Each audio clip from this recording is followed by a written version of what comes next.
Hello students, today I am going to teach you the second lesson of Flamingo, that is Lost Spring, Stories of Stolen Childhood. तो देखिए, at first I will tell you something about the author. This story is written by Anis Zhang. Anis Zhang was born in 1964. He was born in Roorkela and spent her childhood and adolescence in Hyderabad. She received her education in Hyderabad and in the United States of America. Her parents were both writers. Anis Zhang began her career as a writer in India. She has been an editor and columnist for major newspapers in India and abroad, and has authored several books.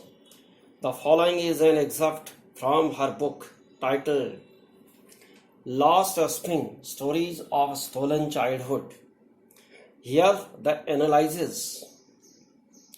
she analyzes the grinding poverty and traditions which condemn these children to a life of exploitation.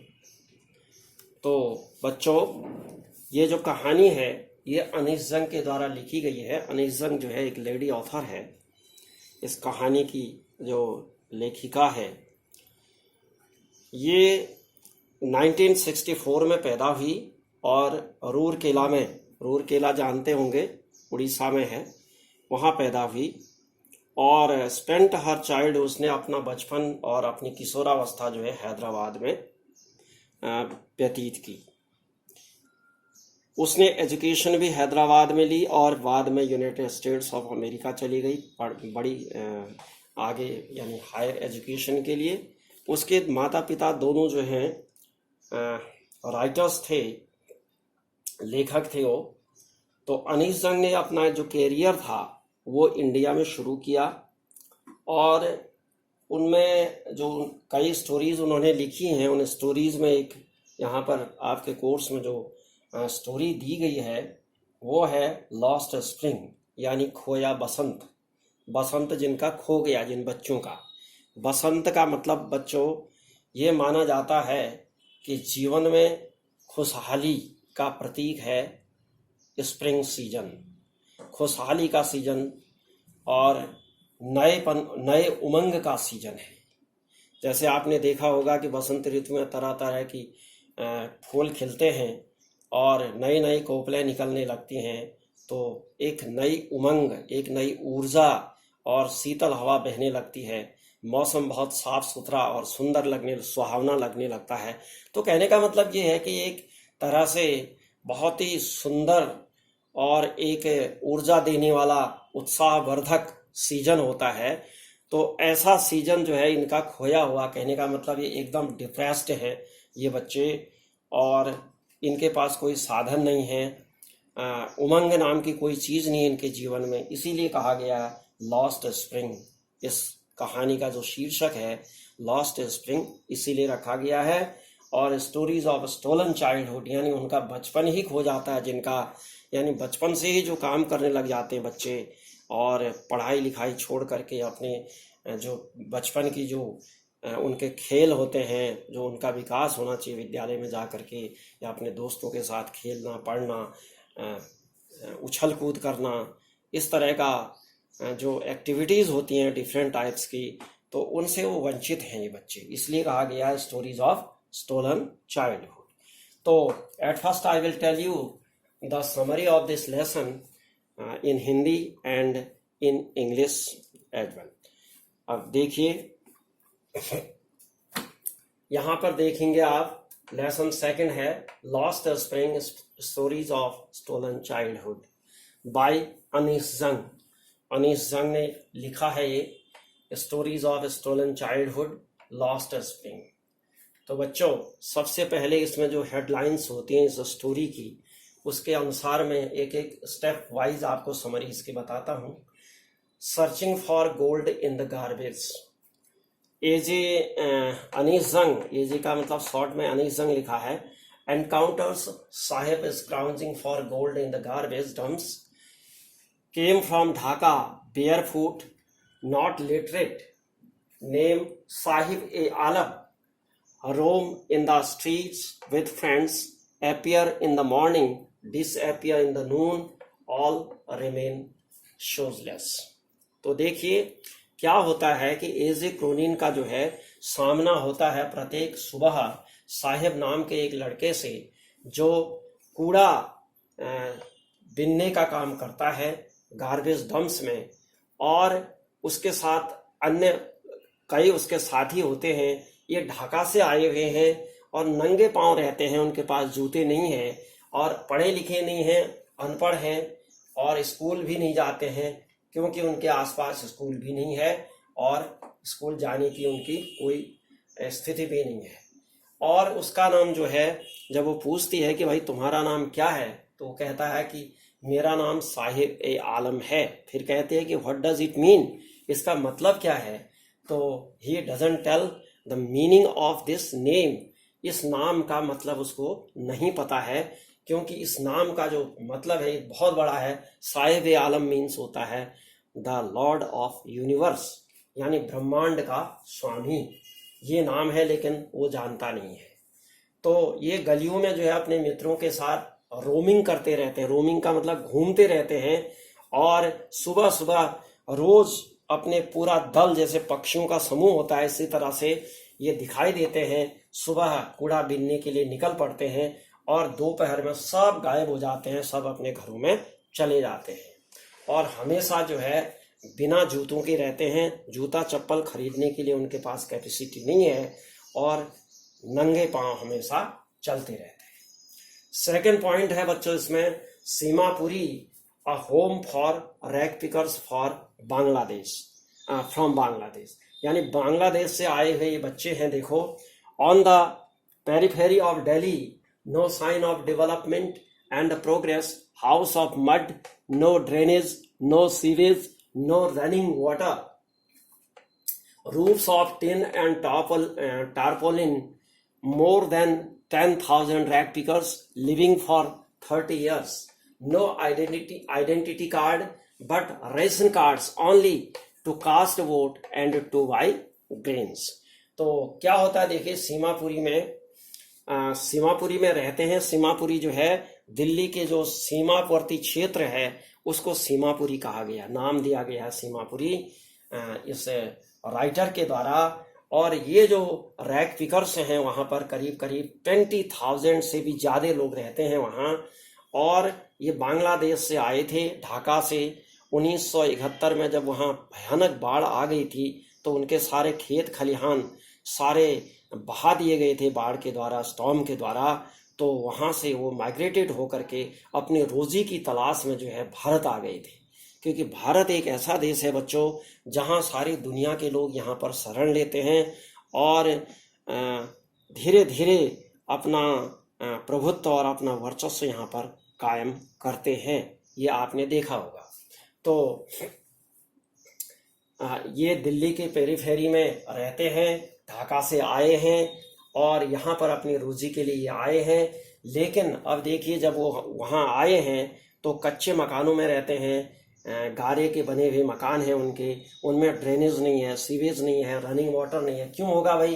क्योंकि वो नए नए लोग आए हैं और अतिक्रमण करके जो है बस गए हैं। राइटर का तो एक ऐसा है कि सिंपैथेटिक व्यू है और एक इमोशनल व्यू है, उस हिसाब से लिखती है, लेकिन वास्तविकता ये है। तो नो साइन ऑफ डेवलपमेंट, वहाँ पर कोई राइटर के अनुसार ये कहती है, राइटर कहती है कि वहाँ पर विकास के कोई साधन नहीं है, कोई चिन्ह नहीं दिखाई देते हैं और कोई उन्नति यानी प्रोग्रेस कुछ नहीं दिखाई देती है। उनके पास आइडेंटिटी कार्ड भी नहीं है, उनके पास केवल एक राशन कार्ड है जिससे कि वो अनाज खरीद सकते हैं और वोट देने के लिए यूज करते हैं। तो अगला पॉइंट है देखिए, सर्वाइवल मीन्स रैग पिकिंग। तो यहाँ सीमापुरी में रहने वाले जितने भी लोग हैं, ये बांग्लादेश से माइग्रेटेड लोग हैं, तो इनका जो सर्वाइवल का मतलब, जीवित रहने का मतलब है रैग पिकिंग करना, क्योंकि कूड़ा बीनने के अलावा they do not know any other thing except rag picking. Rag picking के अलावा जो है कोई दूसरा काम उनको आता नहीं है। No other means of earning except rag picking कहता है, यानी कोई दूसरा साधन उनके पास रैक पिकिंग के अलावा नहीं है। It is fine art for them. अब ये जो है धीरे धीरे रैक पिकिंग जो है उनके लिए एक फाइन आर्ट का रूप ले चुका है। Child can find silver coins sometimes. कभी कभी जो है बच्चे रैक पिकिंग करते समय, कूड़ा बीनते समय चांदी के सिक्के यानी कुछ पैसा पा लेते हैं, जैसे 5 रुपये 10 रुपये का नोट पा लेते हैं, और उनको ये लालसा रहती है कि और होप ऑफ फाइंडिंग मोर कहता है कि ज्यादा से ज्यादा और रुपया मिल सकता है। इस तरह की एक आशा करते हुए वो और रैक पिकिंग करते हैं।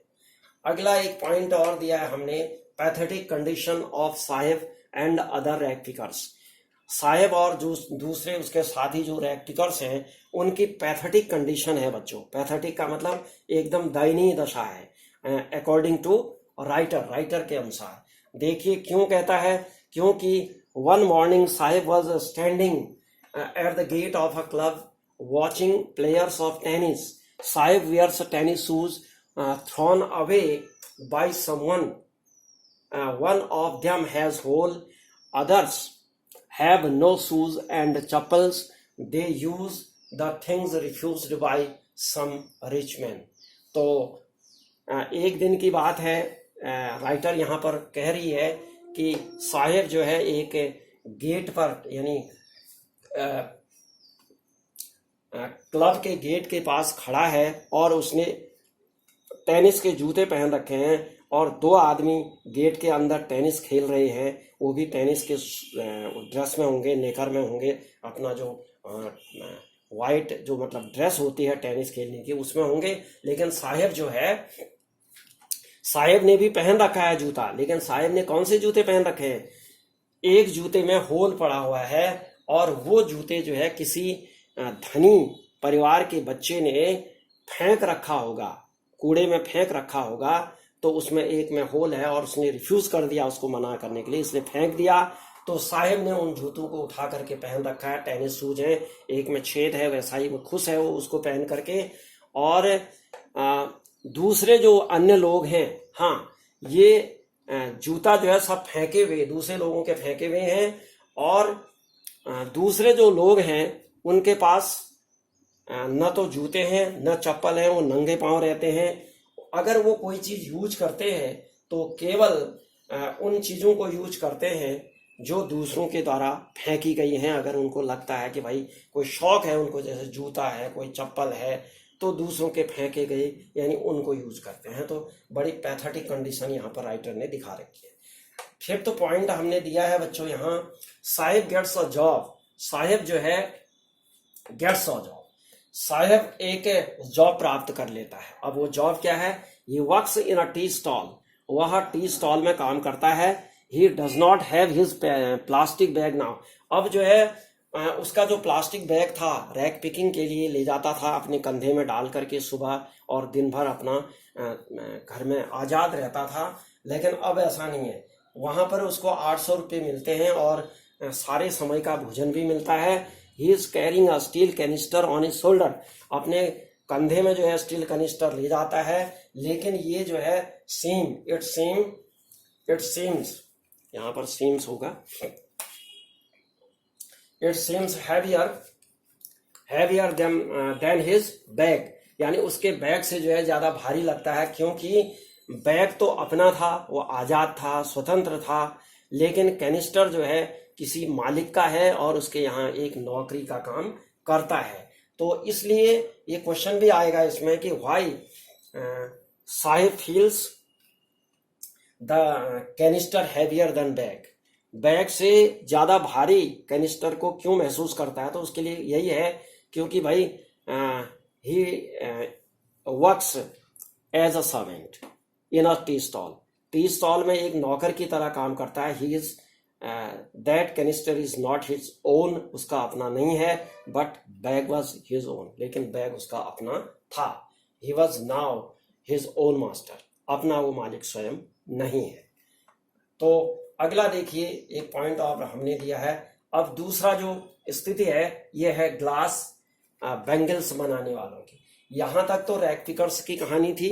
इसके बाद जो है जो बचे हुए हैं अन्य लोग वो ग्लास बैंगल्स बनाते हैं। फिरोजाबाद की चूड़ियाँ जिसको कहते हैं, सुना होगा तुमने नाम। तो फिरोजाबाद जो है सीमापुरी यानी दिल्ली के बॉर्डर में ही पड़ता है। इसमें जो कैरेक्टर है मुकेश है, उसकी भाभी है, उसके पिताजी हैं और अन्य जो वहाँ पर और ये ग्लास बैंगल में काम करने, बैंगल का काम करने यानी इंडस्ट्री में काम करने वाले अन्य लोग हैं। तो एक स्पेशल मैन है यहाँ पर, एक यंग बॉय है, वो है Mukesh. Mukesh insist on being his own master. तो मुकेश जो है थोड़ा हट करके ये क्या करते हैं, सीमापुरी से आए हुए ये लोग अन्य लोग जो फिरोजाबाद की गलियों में क्या करते हैं, जगह जगह इनके घरों में चूड़ी बनाने की इंडस्ट्री लगी हुई है। वो ग्लास ब्लोइंग इंडस्ट्री है, ग्लास को पिघला करके चूड़ी बनाने का काम करते हैं उसमें। लेकिन मुकेश कहता है कि मैं ये काम नहीं करूंगा। He wants to be a motor mechanic. वह मोटर मैकेनिक बनना चाहता है। Wants to do different job, और एक अलग प्रकार का जॉब क्रिएट करना चाहता है। तो मोटर मैकेनिक बनने के लिए क्या करता है, वो दूर जाता है, वो करीब 10-20 किलोमीटर रोज काम में जाता है और काम सीखता भी है और वहाँ से आता है। वो बहुत कम बोलता है, वो आदमी मुकेश जो है बहुत कम बोलने वाला है। और उसकी जो सिस्टर है वो ये चाहती है कि मुकेश बोले, लेकिन वो कम बोलता है। इसमें जो है अगला पॉइंट दिया है 20,000 children work in glass furnaces, यानी ग्लास की भट्टियों में जो है 20,000 बच्चे काम करते हैं। Illegally do their work in these industries. In industries में जो है अवैधानिक यानी अवैधानिक रूप से काम करते हैं। इलीगली का मतलब होता है अवैधानिक रूप से। Child labour is illegal. जैसे कि आपको पता है कि बच्चों से श्रम करवाना ये जो है अवैधानिक है, इलीगल है। तो इलीगली 20,000 बच्चे वहाँ काम करते हैं और बचपन से ही जो छोटे ही हैं केवल अर्निंग चाहते हैं, थोड़ा सा पैसा कमा लें और शाम को खाने के लिए हो जाए। तो इन 20,000 परिवारों में एक मुकेश का परिवार भी है। मुकेश की एक भाभी है, उसका बड़ा भाई है, उसकी शादी कर दी है और वो जो भाभी है उसको बहू का दर्जा दिया गया है। मुकेश के पिताजी, उसकी माँ नहीं है, मुकेश के पिताजी जो है उसका बड़ा रेस्पेक्ट करते हैं, बहू की तरह आदर करते हैं उसका। और मतलब वहाँ पर एक सिस्टम है कि जो भी बहू है उसका रेस्पेक्ट किया जाएगा। तो सारे लोग रेस्पेक्ट करते हैं। वो खाना बनाती है सभी के लिए और घूंघट लगाती है, व्हील लगाती है ताकि कोई उसके चेहरे को देख ना सके, यानी अपरिचित लोगों के सामने घूंघट लगाती है। तो सारे बच्चे जो हैं उन फर्नेसेस में काम करते हैं और वो गर्म भट्टियां होती हैं, क्योंकि ग्लास ब्लोइंग होता है, उसको पिघलाया जाता है ग्लास को।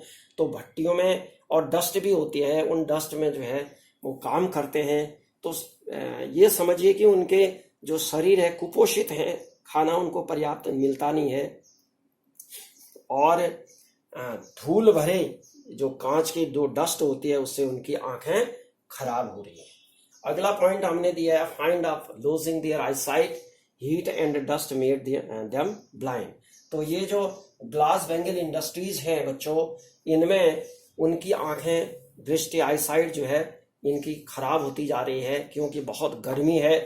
गर्म दिनों में भी बहुत छोटे छोटे कमरे हैं जिनमें हवा नहीं है, खिड़कियां नहीं हैं, अंधेरे में जो है उनको देखने की आदत पड़ गई है और बड़ा स्ट्रेन उनकी आंखों में रहता है और उसी में उनकी काम करने की जो है एक आदत जैसी है। अगला है mind numbing toil, force to do the same work, thinks it to be लीनियस। तो ये माइंड नंबिंग टॉयल है, यानी दिमाग को सुन्न कर देने वाला काम करते हैं। वो दिन भर काम करते हैं बच्चे, छोटे बच्चे भी, और बाध्य हैं इसी काम को करने के लिए, क्योंकि they do not have any other work to do. कोई दूसरा काम करने के लिए उनके पास नहीं है। They do not know how to do other works, दूसरे काम कैसे करते हैं ये भी उनको पता नहीं है। थिंग्स इट टू बी लीनियस, और इसको जो है अपने वंश परंपरागत रूप से समझते हैं कि भाई हम इसी के लिए बने हैं और हमारे भाग्य में यही है और हमारी परंपरा यही है और हमको यही करना है, बस ये जो है ये मान करके वो इसी काम को करते हैं। और फिरोजाबाद की जो गलियां हैं उनमें आप देखेंगे कि जगह जगह जो है चूड़ियों के ढेर गाड़ियों में लड़कों के द्वारा यानी पुरुषों के द्वारा इधर उधर सप्लाई किया जाता है, और जो बाकी बच्चे और सारी उनके स्त्रियां सब पुरुष सब उसमें एंगेज रहते हैं। यही उनका एक रोजी का साधन है। Exploited bye middleman, money lenders and policeman. अगला पॉइंट इसमें दिख नहीं रहा है, थोड़ा सा मैं इसको दिखाने के लिए कर देता हूँ। अगला पॉइंट देखिए, हाँ अब देखिए, माइंड ये exploited bye middleman, money lenders and policeman. तो इन मिडिलमैन यानी बिचौलियों के द्वारा और जो मनी लेंडर्स होते हैं और पुलिसमैन होते हैं इनके द्वारा उनका शोषण किया जाता है। जहाँ भी वो जाते हैं उनको डांट फटकार मिलती है, कहाँ से आया क्यों आया। जैसे तुमने देखा होगा कि भाई कोई रैक पिकर्स होता है, कबाड़ी होता है, तो लोग जो है उसके साथ एक अच्छा ट्रीट नहीं करते हैं, तो वो सोचते हैं कि पता नहीं क्यों आया, चोरी तो नहीं करेगा, ये करेगा सो करेगा, इस तरह के जो है मतलब उसके बारे में एक जो गुड व्यूज़ होते हैं वो नहीं होते लोगों के। तो ये व्यूज़ बदलने की ज़रूरत है अकॉर्डिंग टू राइटर। तो मिडिलमैन, मनी लेंडर्स, पुलिसमैन जो है इनको तंग करते हैं, हर समय इनको रोकते हैं और इनसे पैसा लेते हैं। तो ये जो है समूह भी नहीं बना सकते, they unable to organise themselves into a cooperative, यानी समूह के रूप में भी एकत्रित नहीं हो सकते हैं क्योंकि इनमें ये हिम्मत ही नहीं है। बहुत गरीब हैं, कुचले हुए हैं, यानी पॉवर्टी स्ट्रिकन हैं, एकदम कुचले, गरीबी से कुचले हुए हैं, और वो इतनी हिम्मत उनमें नहीं है कि चलो सब एक साथ होकर के कोई आवाज़ उठाएं, अपने क्षेत्र का विकास करें या लोगों से मिलें या इनका सामना करें या कोई नया जॉब ढूंढें या स्कूल के लिए डिमांड करें, या मतलब कुछ भी जो वहाँ पर विकास हो सकता है, जो चीज़ें हो सकती हैं उन सब चीज़ों के लिए डिमांड करें। ये उनमें ऐसी एबिलिटी और कैपेसिटी कुछ भी नहीं है। तो बच्चों, ये राइटर ने, अनीश जंग ने जो है बड़ा ही सुंदर चित्रण किया है गरीबी का, कि भारत में ही है, दिल्ली के आसपास, यानी राजधानी जो हमारे देश की राजधानी है उसके आसपास के क्षेत्र में ही रहने वाले लोग हैं ये। तो उनकी जो पैथेटिक कंडीशन है उस कंडीशन को दिखाया गया है इसमें। और भारत की देखा जाए तो भारत की एक तस्वीर है ये, तो इस तस्वीर को राइटर के द्वारा यहाँ पर पेंटेड किया गया है, शब्दों के द्वारा चित्रित किया गया है। तो I think you would have understood it very nicely. If you understood it, if you like it, please like, share with your friends. And if you did not subscribe my channel, please subscribe. After this video, I will teach you the lesson para by para. Okay, thank you.